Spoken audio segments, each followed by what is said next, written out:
everybody, welcome to Freedom Ranch Homestead. I am glad you joined us today. For those of you who have been following us know that we have started a nonprofit on our ranch called the Refuge at Freedom Ranch. And we had our first official kickoff party last weekend. And I kind of wanted to show you all that went into making it happen and how everything turned out. A few weeks ago, we started the process of grading the road that leads to what we call our backfield, where the future location of the refuge is. This needed to be done before the party so we could access it without worrying about getting stuck or sliding around if it rained.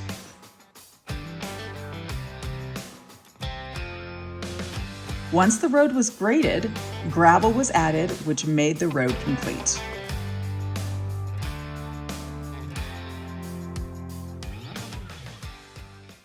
The next project was to start excavating and leveling out the area for the horse arena where the children can learn to work with the horses and one day possibly compete.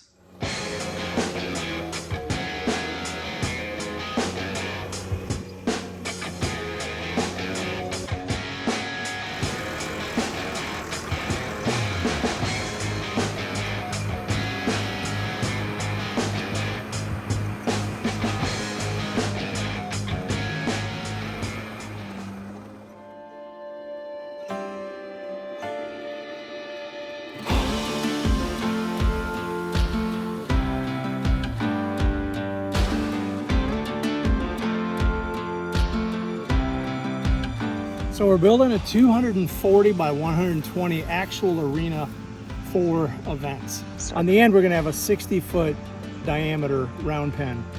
And the reason for that is so that people can work their horses while we're getting ready. They need a place to warm up. And then also, if we start bringing cows in here for doing cattle work, we'll have a place to put the cows, and then they would be released into the pen at the right time.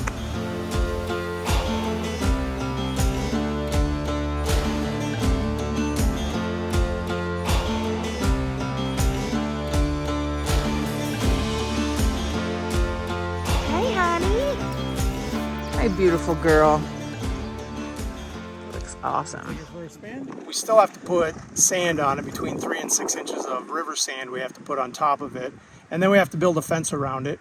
Now the barn is going to be, at least for the moment, unless we change our mind based on better information, on the other side of those bushes, there's a small drain there. We're going to build just a short little bridge across to put a culvert in and fill that in, and access our barn on the other side. And that'll be a 75 by 75, 8-horse stall barn with a 50 by 50 internal training ring. That'll allow us to train basically in any weather conditions. So out here when the weather's good, and in the barn itself when the weather's not so favorable.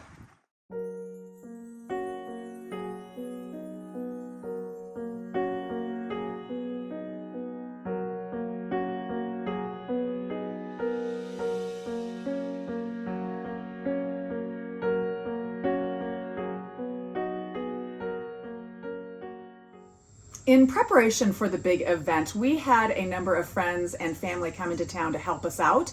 The first that arrived was Dave and Julie from Kentucky, Chuck's really good friends from high school.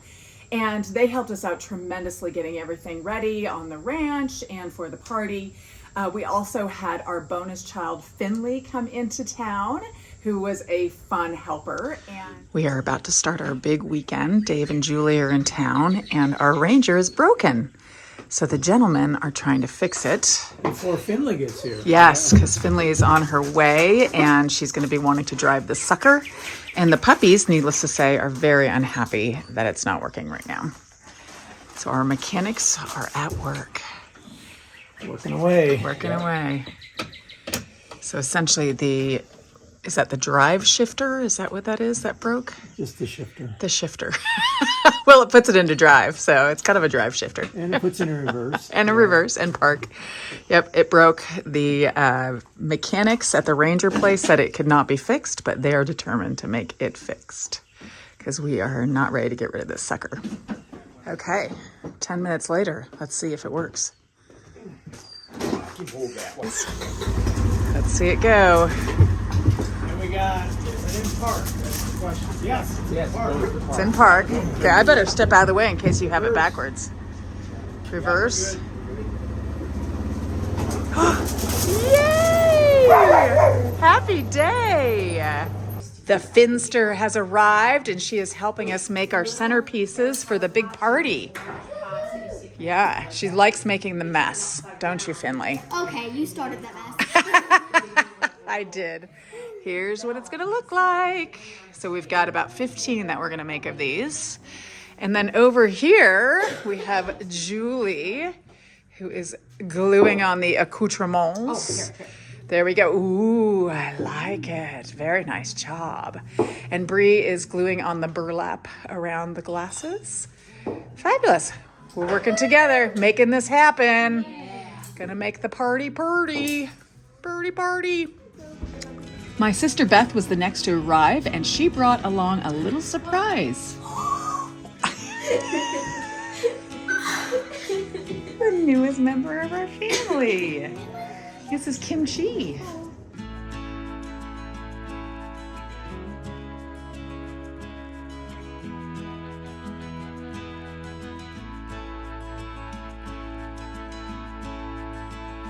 So we're out for a morning walk, and look what we stumble upon. Good morning. Aww. That's cool. Haley and Christian have made it into town. Hello, Miss Haley. And of course, we find you in the kitchen baking.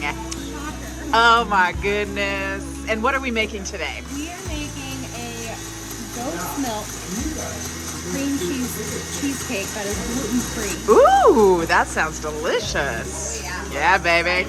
And then Miss Bree and Miss Finley, what are you guys making? Strawberry cheesecake cupcakes. Strawberry cheesecake cupcakes, and those are gluten-free as well? Fabulous. Are they sugar-free? No. Low sugar. Yeah, right. There you go. Hi, Gabe. Christian's new little baby. Hey, Kimchi. Brought Haley and Beth up to the garden to pick out some things for dinner. Oh, that's a big guy. Oh, yeah. Yeah, that sucker definitely needs to come. Nice. Wow, they grew like huge just in the last day. There you go. Work it, girl. Work it. Come on, Rain. We haven't had it in over a month. Please come down. Happy day!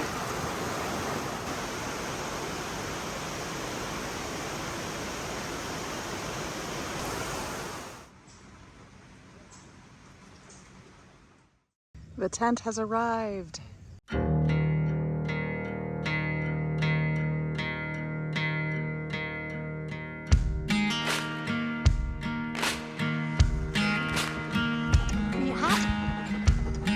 It'll be a tent? It'll be okay.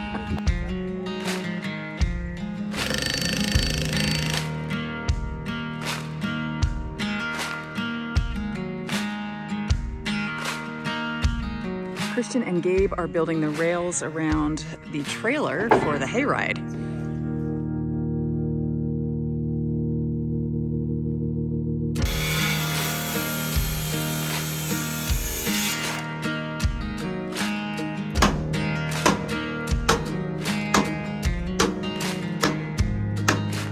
How's it going, Haley?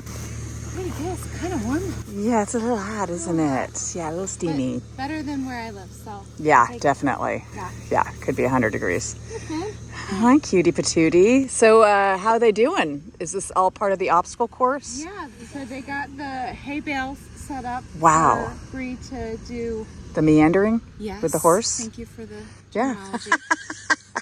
Nothing better than a meander. A little meander. And now they're filling in the holes where the horses are going to come out. Oh, to run, do like a Do loop. little loop, yeah. Okay, okay. Wow, that looks great.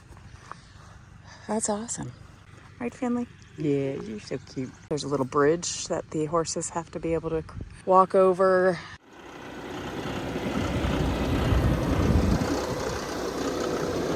Filling in holes. Good work, babe. It's hot. It is very hot. We are at our pre-party dinner. Everybody's been working hard today, and we are sitting down to a delicious meal of lasagna and gluten-free pasta. Good work, Haley. Yay, yum, yum. Bon appetit, family. Love you, handsome. It's a good day. Hopefully tomorrow will be even better. Got it. Yeah, yes, thank goodness. But I want to make sure we have all the items that we can think of that we haven't addressed, a list, and then who's responsible for resolving. Okay?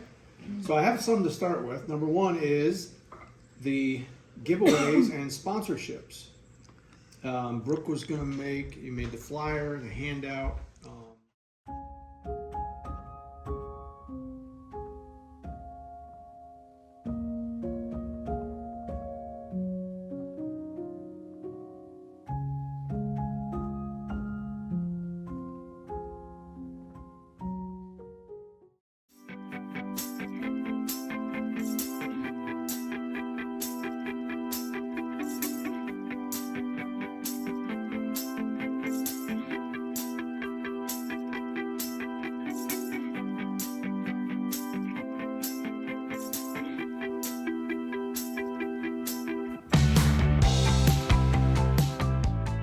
People are starting to arrive. Hi, handsome. Got Skylar here with his horses. Talk about what you need. Medical response, whatever it is. Maybe we got a problem with an animal, whatever. Okay, you say what you need to say, and if obviously if it's something other than medical, we're not going to deal with it. But whoever's most equipped to respond to that in response to that and dictates what happens next. Sure to be very clear. Criteria.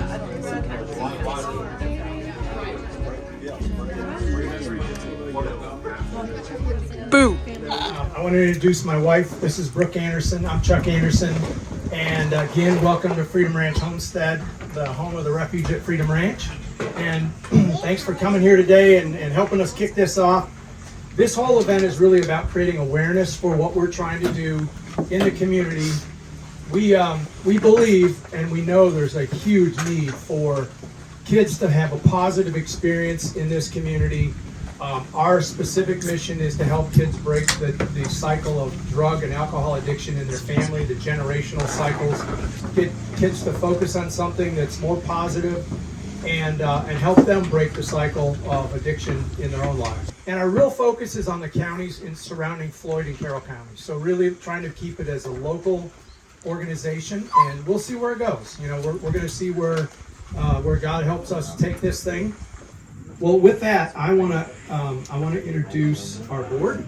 Skylar Lawson, I mentioned, is a board member.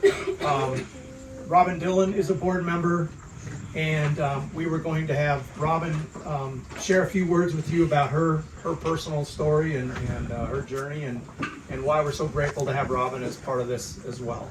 Robin Dillon, and I am happy to be here and to visit with you and to share my story. It's been almost 2.5 years since my son Jake.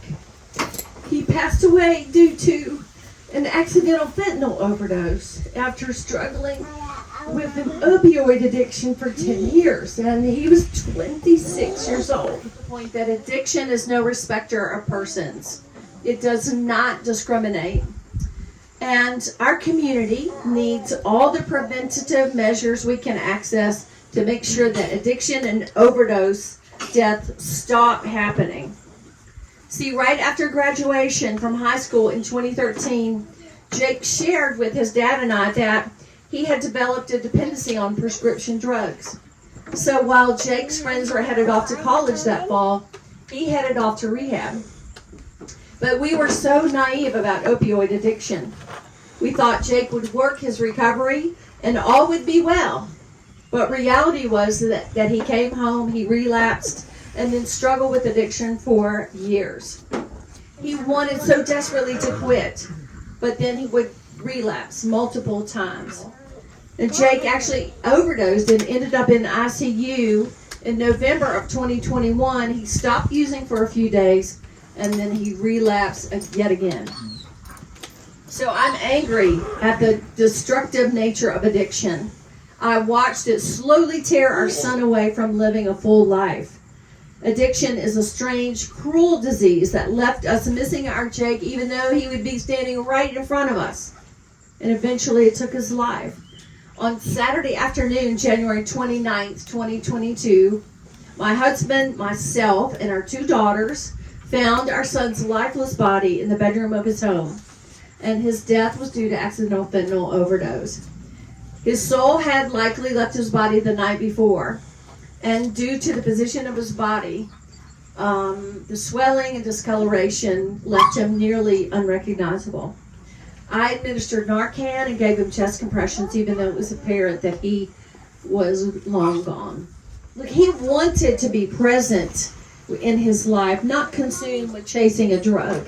He wanted to be free from addiction. He was using so he wouldn't be sick. That's the nature of addiction. He was using so he could sleep. Using so he could stop the nausea and body aches. Using to feed his brain what it begged for. He would choose to be alone. And the changes in his personality and values broke his heart and our families. My family's story of loss due to addiction and overdose, sadly, is similar to many, many others in our community. The complexity of addiction and its effect on the entire family is devastating. With our family, it brought relationship conflict and tension, broken trust, mental and emotional stress, and the toll it took on us was beyond heavy. Because we cried with this young man. We held him. We paced the floor with him. We prayed for him. We listened. We talked. We walked through the fire with him. So the effects on our community are devastating, and they are growing. DSS, social services, report that the majority of foster care cases result from parents or caregivers with substance abuse problems. These issues create an underlying source of despair for households. So that's a pretty accurate snapshot of what's happening in our communities. And I bring this to your attention to point out that so many people are hurting. And we need preventative measures like what's happening here that the Refuge is providing. So thank you for showing up. Thank you for listening. And spread the word about awareness in this beautiful place. Thank you.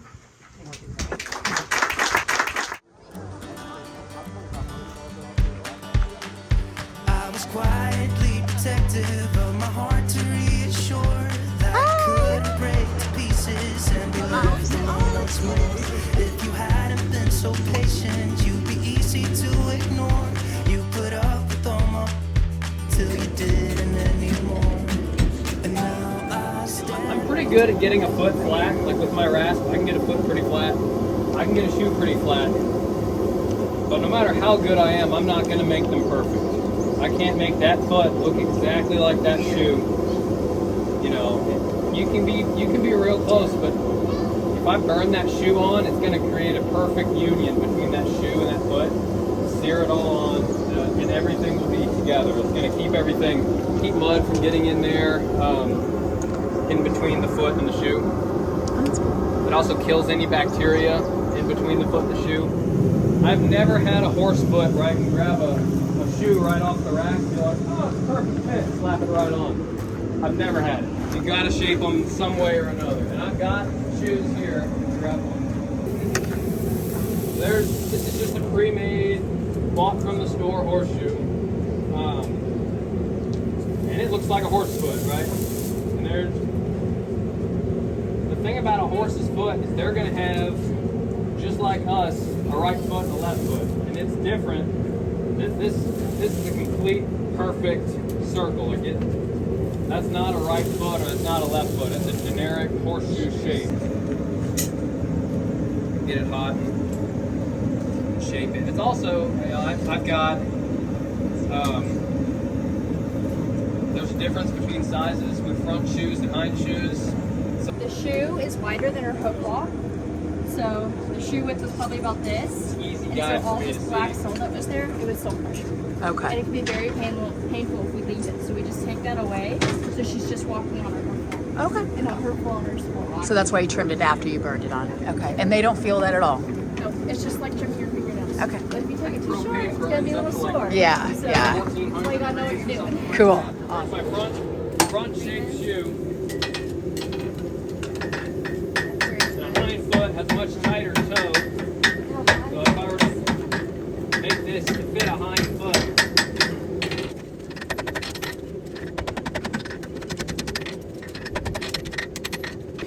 I like using clips. You know, you can nail up a shoe and you've got nails in the foot, but these clips will keep that shearing force off of the nails. So if a horse is stopping or starting real hard, it mitigates that shearing force that is on the nails by having the clips.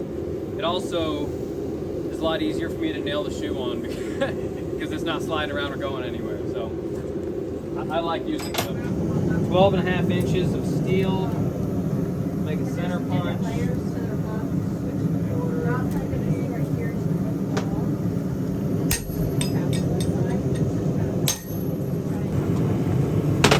Get that hot. That'll take a minute.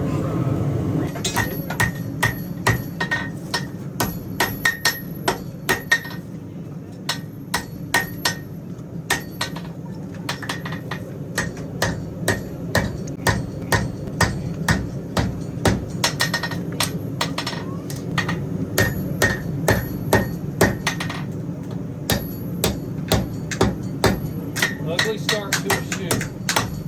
But it'll clean up.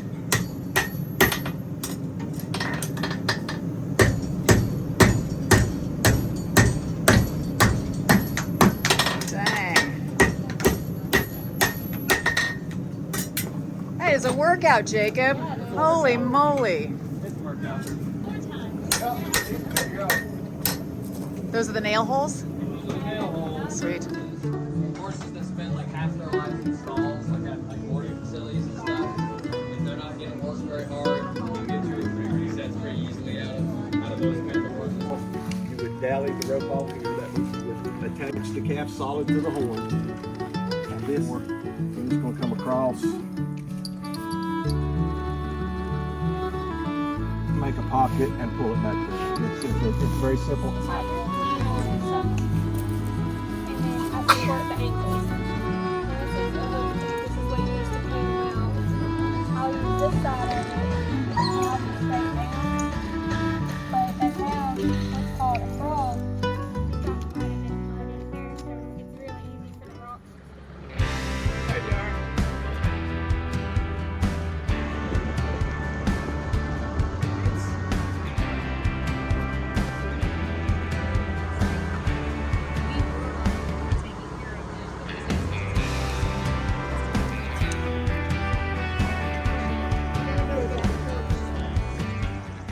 Skylar's one of the top riders in the country, and just came back from the show in Oklahoma, where Appaloosa Nationals, and you won how many national awards, championships?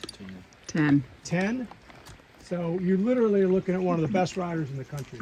So that's our blessing to have someone like that on our board is just phenomenal. And as I said, you know what we're trying to do is we provide the platform, but we get people like this who are true experts in their field that bring their area of expertise. Thinking about how to do something to benefit the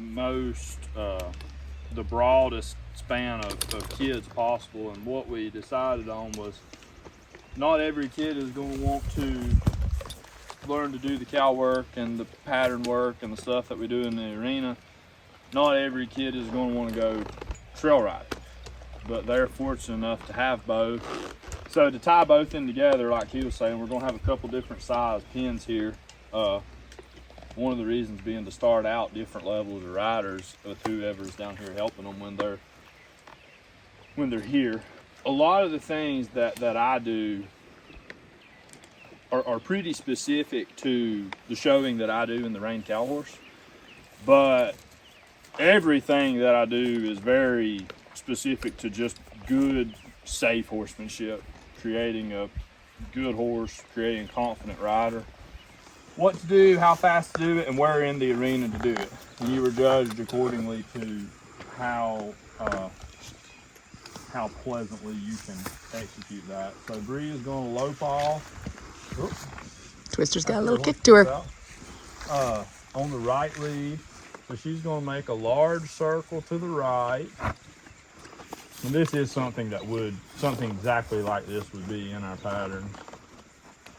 Now she's going to make a smaller circle to the right. You know, as a judge, when I'm looking at that, I'm obviously seeing the change in the size of her circles. That's important. Now she's going to make another large one. Side pass across it all the way over there to that gate. That was pretty good. We don't want him bumping the pole. We want him showing us a lot of control. We're gonna have, we always practice opening and close the gate and stuff like that in a controlled environment like in the arena, so that it's not a surprise when we're out riding. Have to close it back behind you. Ain't no cowboy work having if you don't close the gate behind you.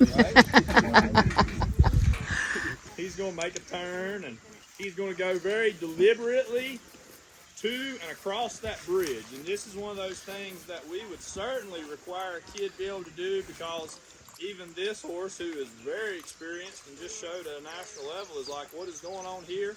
And for what we're doing here, I'm not too concerned. Now stop him right there. I'm not too concerned about how does the horse deal with it. I'm concerned about, does Tristan keep his composure? That, for what we're trying to accomplish here, that's what I'm looking for. So, Tristan, you did good. Why don't you go ahead and come back to the gate and walk across? Now stop right there, Tristan. Nice. When we've got to this point with a kid that's in this program, we're looking for a kid to be able to do this to show us that we can put some confidence in them. And the other thing is, like, nothing gives a kid responsibility like a horse. Yeah. Now go ahead and back through your hay bales.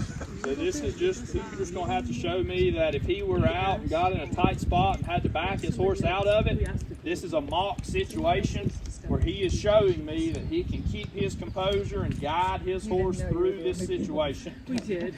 He did pretty good, and that seems pretty simple, but there's a lot goes into something like that. And I don't know if y'all can see them or not, but there's some poles laying there in the grass right there that he's crossing over, and that would be important, because if once again, if we can't get a horse and rider confidently crossing those poles in a controlled setting like this, we're probably not at a point that we need to be turning them loose out there. I mean, think about it here today. There's 2 of us down here that make a full-time living with a horse. Jacob and his girlfriend up there's 2 more. That's 4 in this crowd. That's a good point. That make a full-time living with a horse. So you're talking about something that a kid may be in a rough spot for one summer of his life at home, and this may open the door to his career or her career.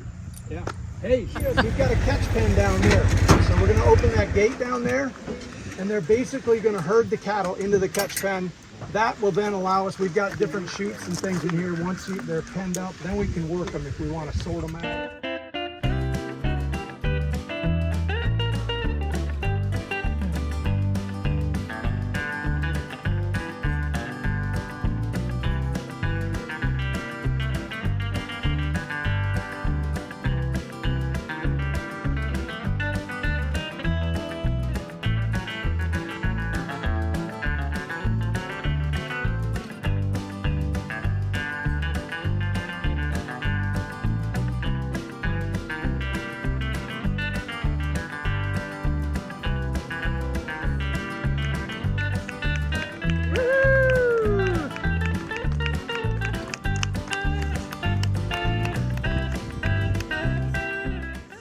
And that pretty much concluded the party. It was definitely a success in our eyes. We had roughly about 60 people show up. We really want to thank all of our friends, family, and neighbors who helped us out to get this event going. We just had such a great time. The last thing I want to say is also a huge thank you to the subscribers who have generously donated on our website. We cannot thank you enough for your faith in us and your belief in what we are doing. And any dollar helps us tremendously to get to the end result, which is hopefully changing some kids' lives for the better. Well, thanks for watching, guys. We'll see you again very soon.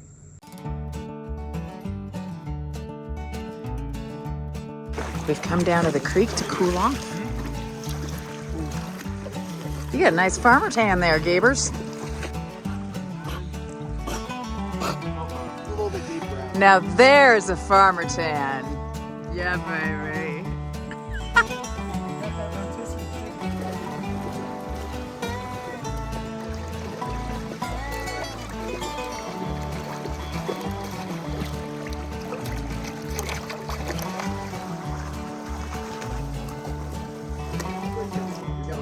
You got a day. It's that one fruit that's only viable for every 60 years. It's like a peach. I figured out. You gotta eat it right then.